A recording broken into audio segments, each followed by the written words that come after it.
Non li voglio.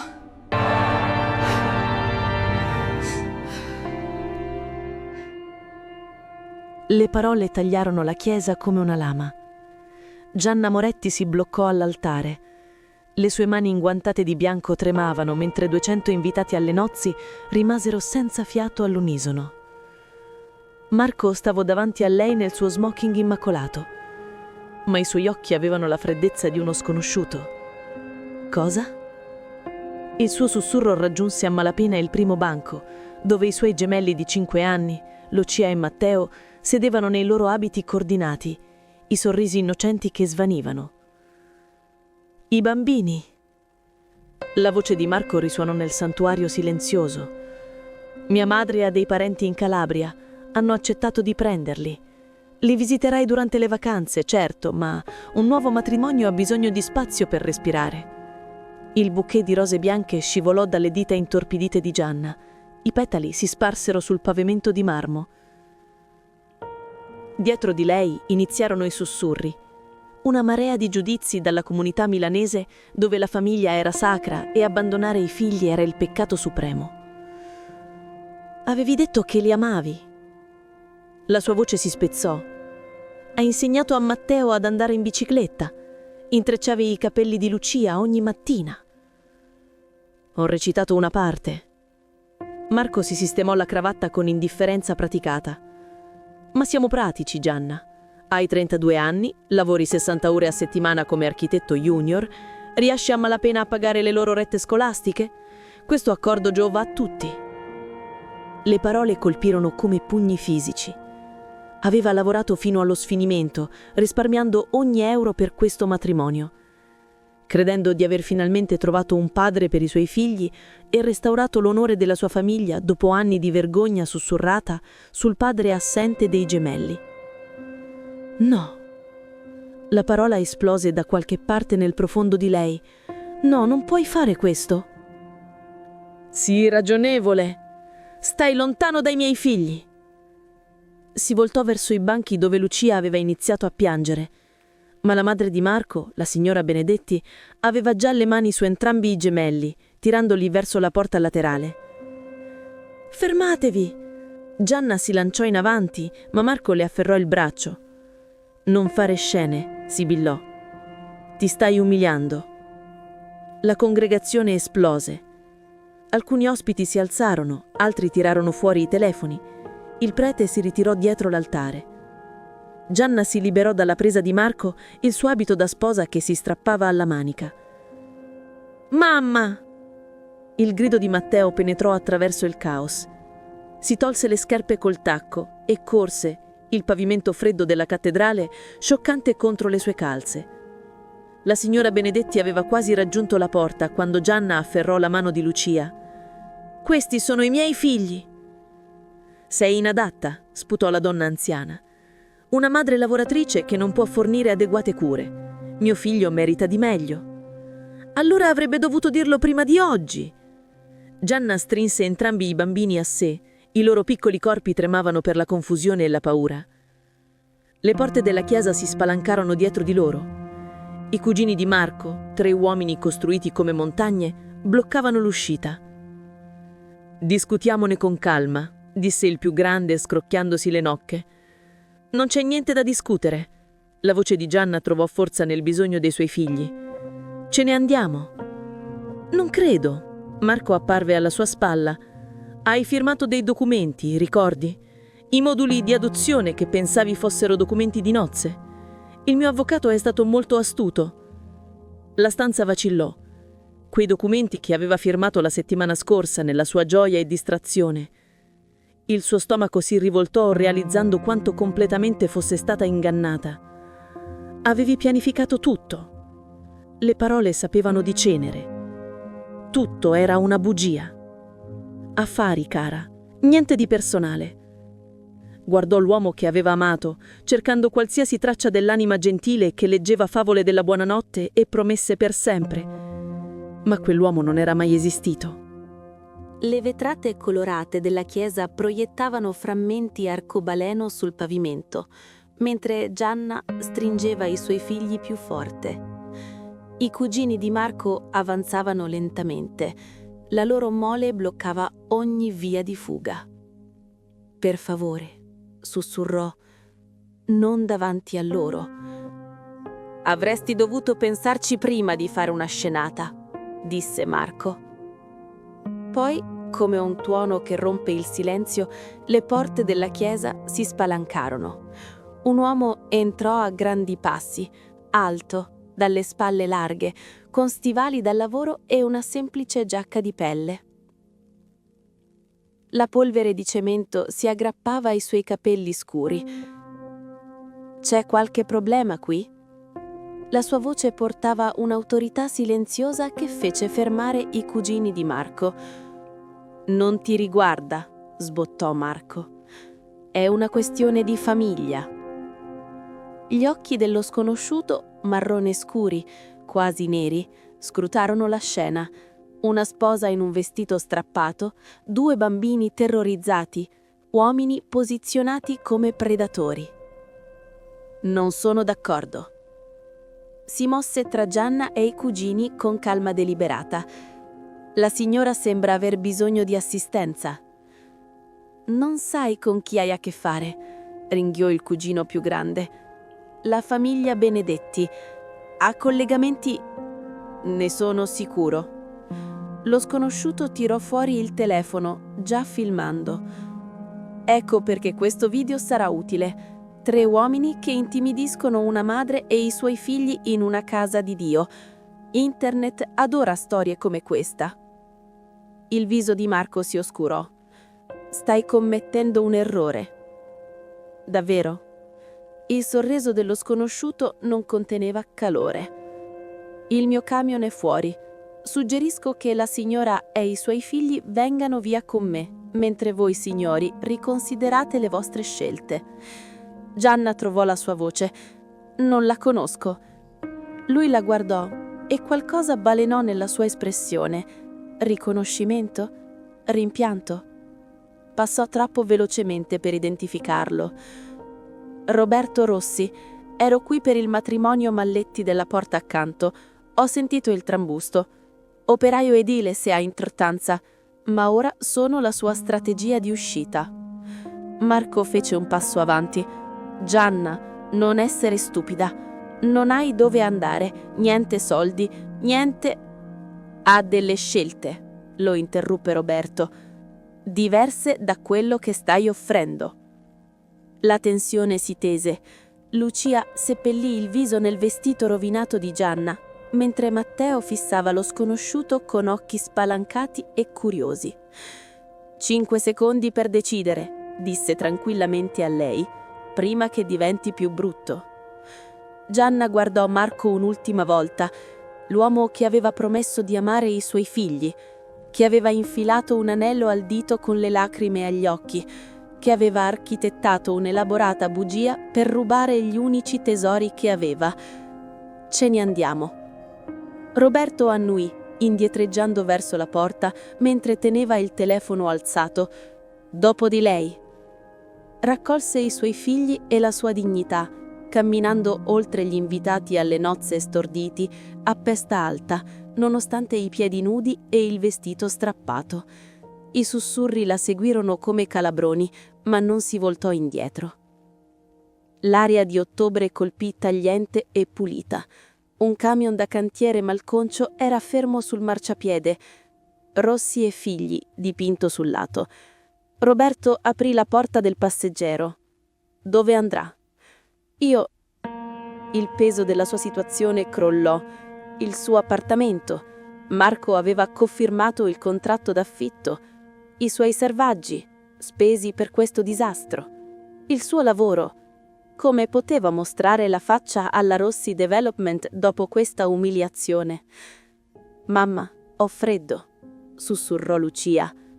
«Lo so, piccola». Roberto tolse la giacca, avvolgendola intorno a entrambi i bambini. «C'è una soluzione, se è interessata. Non accetterò carità. Non è carità, una proposta d'affari». Guardò indietro verso la chiesa dove erano emersi i cugini di Marco. «Ma dovremmo discuterne altrove». Aveva secondi per decidere. Dietro di lei giacevano vergogna e sogni spezzati. Davanti sedeva uno sconosciuto in un camion che offriva fuga. I suoi figli tremavano nel vento di ottobre. Salì. Il camion rombava attraverso le strette strade di Milano, mentre Gianna teneva i suoi figli vicini. Roberto guidava in silenzio, navigando verso il centro città con facilità praticata. Nello specchietto retrovisore intravide la Mercedes nera di Marco che seguiva a distanza. «Sono dietro di noi», disse piano. «Lo so». Roberto svoltò bruscamente in un parcheggio sotterraneo. «Il mio cantiere, telecamere di sicurezza ovunque». Parcheggiò tra pilastri di cemento e betoniere, poi si voltò verso di lei. Da vicino notò mani callose e un viso onesto segnato dal lavoro all'aperto. «Ecco la mia proposta», iniziò. «Ho bisogno di una moglie». La risata di Gianna non conteneva umorismo. «Sono appena scappata da un disastro. Mi lasci finire». La sua voce rimase ferma. «Mia madre sta morendo. Il suo ultimo desiderio è vedermi sposato, sistemato. L'ho evitato per ragioni, ma il tempo sta finendo». «Quindi propone a sconosciute nei parcheggi?» «Propongo a una donna che ha bisogno di protezione». Fece gesto verso i gemelli, che lo guardavano con occhi solenni. Marco Benedetti non si arrenderà facilmente. La reputazione della sua famiglia conta troppo, ma se lei è sposata con qualcun altro, legalmente protetta, non mi conosce nemmeno. So abbastanza. Qualcosa balenò di nuovo nella sua espressione. Ha lottato per i suoi figli. Questo mi dice tutto. Lucia tirò il vestito di Gianna. «Mamma, è gentile?» «Non lo so, piccola». Roberto raggiunse il cruscotto del camion, tirando fuori un sacchetto di carta stropicciato. «Biscotti, la ricetta di mia madre. Ne tengo sempre alcuni per pranzo». Offrì il sacchetto ai bambini. Matteo guardò Gianna per il permesso. Quando annui, entrambi i gemelli presero i biscotti con la fiducia devastante dell'innocenza. «Cosa vorrebbe in cambio?» chiese. 6 mesi, forse 1 anno, abbastanza a lungo perché mia madre possa... Si fermò. «Trovare pace. Vivrebbe nel mio appartamento, camere separate. Provvederò ai bambini, gestirò le spese. Quando finisce, divorziamo tranquillamente. Lei tiene l'accordo finanziario. Perché dovrei fidarvi di lei?» Non dovrebbe. La sua onestà la sorprese. «Ma in questo momento sto offrendo sicurezza e stabilità. È più di quanto aveva 5 minuti fa». La Mercedes di Marco passò lentamente davanti all'ingresso del garage, cercando. «Ci sono modi legali per proteggere i bambini», disse lei. «Con soldi per avvocati? Con tempo per battaglie legali mentre la famiglia di Marco usa le sue connessioni?» Roberto scosse la testa. «Ho lavorato nei cantieri tutta la vita. So come opera il potere in questa città». Matteo aveva cioccolato sul mento. Lucia canticchiava mentre mangiava, segno che si sentiva al sicuro. Questi piccoli dettagli spezzarono il cuore di Gianna. I suoi figli che si adattavano al caos con la resilienza che era stata costretta a insegnargli. Sua madre disse lentamente: «Non saprà che è falso. Vedrà quello che ha bisogno di vedere. Una nuora, nipoti da sbizzarrire nei suoi ultimi mesi». La sua voce si indurì. «È una gentilezza che posso darle». «E quando se ne sarà andata?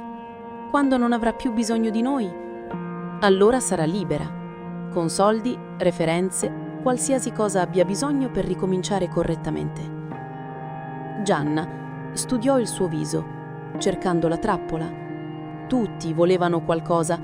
Marco voleva la sua disperazione. Cosa voleva questo sconosciuto? «C'è qualcosa che non mi sta dicendo». La mascella di Roberto si tese. Per un momento pensò che avrebbe confessato qualsiasi ombra si celasse dietro la sua offerta. Poi Lucia sbadigliò, arroccolandosi al fianco di sua madre, e la sua espressione si addolcì. Tutti hanno segreti, signora. La domanda è se i miei la fariranno. E lo faranno? Incontrò i suoi occhi direttamente. Non se posso evitarlo. Il parcheggio echeggiava con rumori di costruzione distanti. Da qualche parte sopra la sua vecchia vita stava crollando. Qui, in questa grotta di cemento, uno sconosciuto offriva rifugio, avvolto in mistero. Una condizione, disse. Ditemi la vostra vera ragione. Alla fine, concordò. Si sarebbe chiesta più tardi cosa l'aveva fatta dire di sì. Disperazione? Istinto?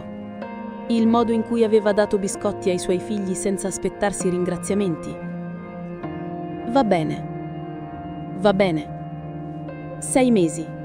Per i bambini. Roberto tese la mano. Quando la strinse, la sua presa era calda, ferma, forte da uomo che lavora.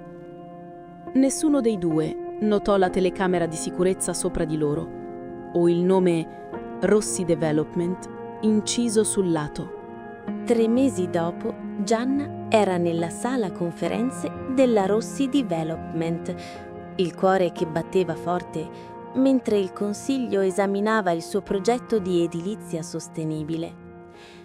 Aveva versato tutto in questo progetto, notti tarde dopo che i gemelli dormivano, mattine presto, prima che Roberto partisse per i suoi cantieri. Innovativo, mormorò il direttore principale, economico e rispettoso dell'ambiente. L'orgoglio le gonfiò il petto. Finalmente, riconoscimento per il suo lavoro, non sussurri sul suo matrimonio affrettato con un operaio edile o sulla sua umiliazione all'altare. Annunceremo il vincitore domani, disse il direttore. Ottimo lavoro, signora Rossi. Il nome sembrava ancora estraneo, ma le aveva dato protezione. Roberto era stato fedele alla sua parola, camere separate, gentile con i bambini, mai esigente più della compagnia per le visite di sua madre malata. Raccolse i suoi materiali, pensando a come i suoi occhi si illuminarono quando le aveva spiegato il progetto a cena la settimana scorsa, come aveva suggerito miglioramenti basati sull'esperienza pratica di costruzione, come Matteo ora lo chiamava Pepà e non sembrava sbagliato. Gianna? Sofia Gallo, un architetto senior, le bloccò il cammino. Presentazione interessante. Grazie. Quasi troppo interessante. Il sorriso di Sofia conteneva veleno. Questi progetti sembrano familiari. Non staresti vendendo segreti aziendali ai concorrenti, vero? Cosa? No, io. La sicurezza ha trovato prove. Email dal tuo computer alla Moretti Construction, l'azienda di famiglia del tuo ex fidanzato. Ancora in contatto?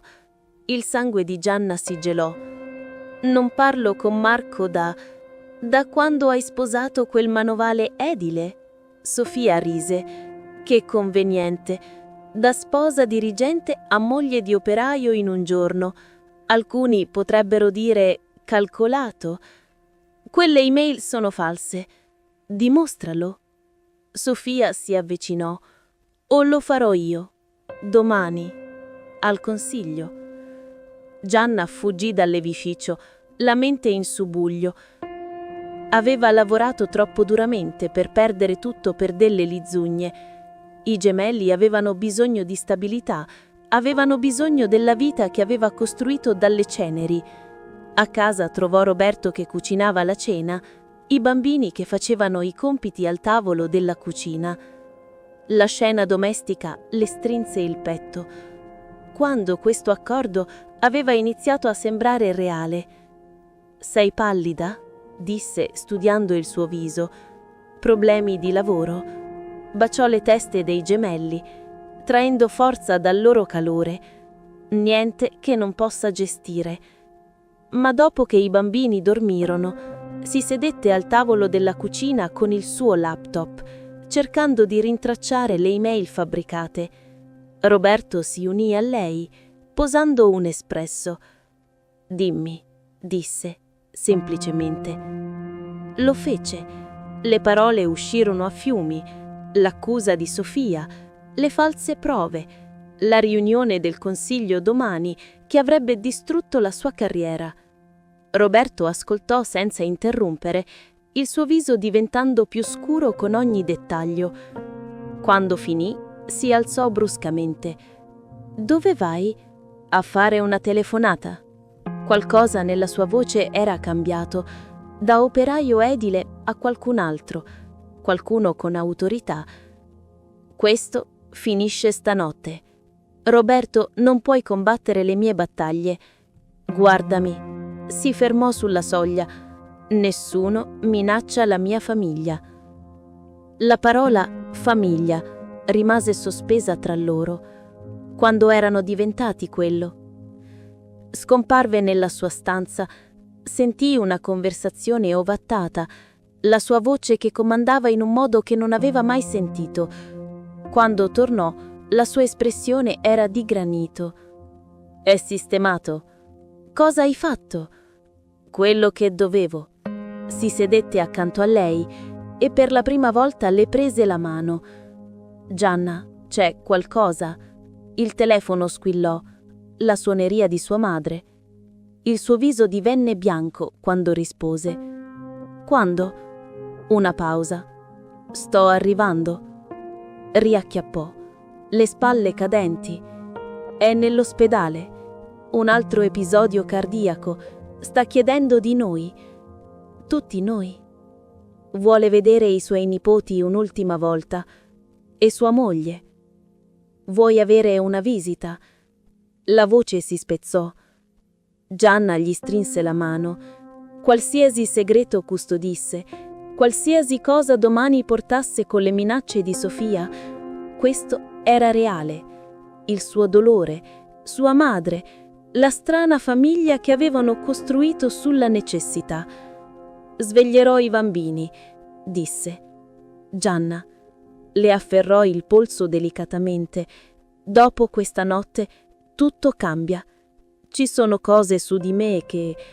Dopo questa notte, accordo».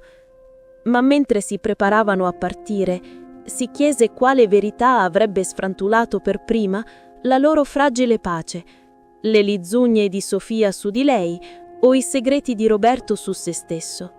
La stanza d'ospedale odorava di antisettico e fiori appassiti. La madre di Roberto, Teresa, sembrava piccola contro i cuscini bianchi, ma i suoi occhi brillavano di vita quando entrarono. «La mia bella famiglia», sussurrò, allungando la mano verso i gemelli.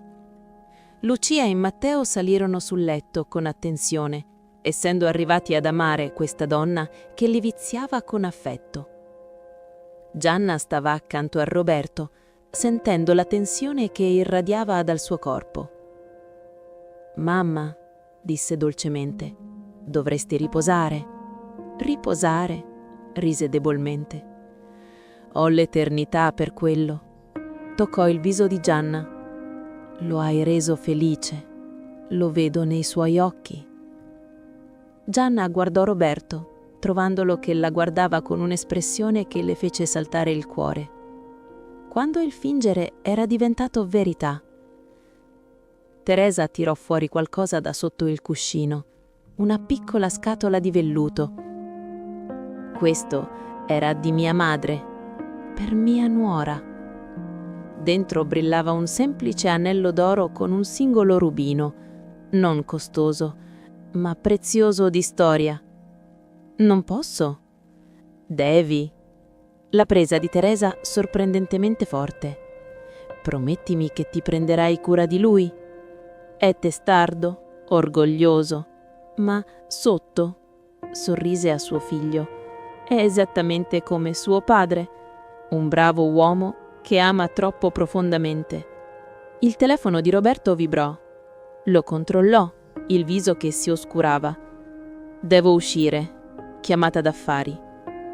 Dopo che se ne andò, Teresa fece cenno a Gianna di avvicinarsi. Lo so, sussurrò la donna anziana. Sa cosa? Che vi siete sposati in fretta, che forse l'amore è venuto dopo. Gli occhi di Teresa contenevano saggezza antica. Ma è venuto, vero? Gianna non poteva mentire a questa donna morente. Sì. Allora lotta per questo. Teresa le strinse la mano. Qualsiasi cosa accada, lotta per quello che avete costruito. Roberto tornò, la sua espressione accuratamente vuota. Gianna, dobbiamo andare, i bambini hanno scuola domani. Si congedarono in un modo che sembrava definitivo. Nel parcheggio Roberto si fermò improvvisamente. Domani mattina non andare al lavoro. Cosa? La riunione del consiglio? Non ci sarà. Si passò la mano tra i capelli. Sofia Gallo è stata licenziata. Le false email sono state rintracciate al suo computer. La sicurezza ha trovato prove di spionaggio aziendale che risalgono a mesi fa. Come lo sai? Si voltò verso di lei e nella dura luce fluorescente vide la verità nei suoi occhi prima che parlasse. Possiedo l'azienda. Le parole colpirono come pugni fisici. Cosa? Rossi Development. Non sono un operaio di lei, sono il CEO. Tutto si riorganizzò nella sua mente. L'autorità casuale, le telefonate, il modo in cui i problemi scomparivano. Mi hai mentito. Sì. Perché? La voce si spezzò. Era tutto vero. Tutto. Fece un passo più vicino, ma lei indietreggiò. I miei sentimenti, la malattia di mia madre, i bambini che hai usato per giocare a fare casa. No. La sua voce divenne feroce. Gianna, ascolta. 5 anni fa c'era una festa aziendale. Una bella stagista con gli occhi tristi. Troppo vino. Una notte di cui mi sono pentito. La verità si abbatté su di lei come acqua ghiaccia. La cronologia, l'età dei gemelli, il qualcosa di familiare negli occhi di Roberto quando guardava Matteo. No, sussurrò. Non lo sapevo. Non fino all'esame del sangue per la licenza di matrimonio. Non potevo dirtelo. Sono tuoi. Le parole sapevano di tradimento. I miei figli sono tuoi. I nostri figli, corresse dolcemente. Pensò ad ogni momento. Lui che insegnava a Matteo a costruire con i blocchi, che intrecciava i capelli di Lucia, che leggeva storie della buonanotte. Non la gentilezza di uno sconosciuto, ma un padre che reclamava ciò che era suo. Lo sapevi in l'ospedale quel primo giorno? Sospettavo. Le età, i loro occhi. Allungò la mano verso di lei, ma lei si strozzò. Volevo dirtelo. Quando? Dopo che tua madre fosse morta? Dopo che non avessi più bisogno della finzione? Dopo che ti fidassi abbastanza per sentirlo. Rise amaramente. Trust. Hai orchestrato tutto. Il salvataggio, il matrimonio, il lavoro. Il lavoro che ti sei guadagnata. Il talento che è tuo. L'amore che è reale. Mi sono innamorato di mia moglie. È un peccato così terribile. Il peccato era la lubina. Guardò questo sconosciuto che era suo marito, il padre dei suoi figli, il suo traditore e protettore, tutto in una volta. In lontananza, le campane di chiesa suonarono a mezzanotte. Domani, disse piano, prenderò i bambini e me ne andrò. Gianna, a meno che non possa darmi una ragione per restare, una verità che valga più di tutte le tue lubine. Rimase in silenzio nel garage dove era tutto iniziato. Un uomo potente abbattuto dal suo inganno. Intorno a loro, Milano dormiva. ignota che un'altra famiglia era in bilico sull'orlo della rottura. «Ti amo», disse alla fine, «non come convenienza o obbligo. Ti amo come mio padre amava mia madre, completamente, disperatamente, per sempre. Questa è la mia unica verità». Si voltò verso l'uscita, l'anello di Teresa che bruciava nella tasca. Dietro di lei, Roberto aspettava una risposta che non aveva. «Non ancora»,